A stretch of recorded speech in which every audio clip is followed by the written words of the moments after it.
bringing you info at the speed of now. What's today's instant insight? Stomach growling is your digestive system's muscles contracting and air moving around. It doesn't always mean you need to eat right away. Sometimes it happens when your stomach is empty or even if you're anxious. Instead of reacting to the noise alone, pay attention to other hunger signals and stick to a mindful eating schedule to avoid unnecessary snacking.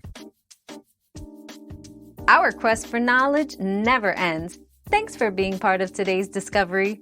Subscribe, like, and share to join us on the next one.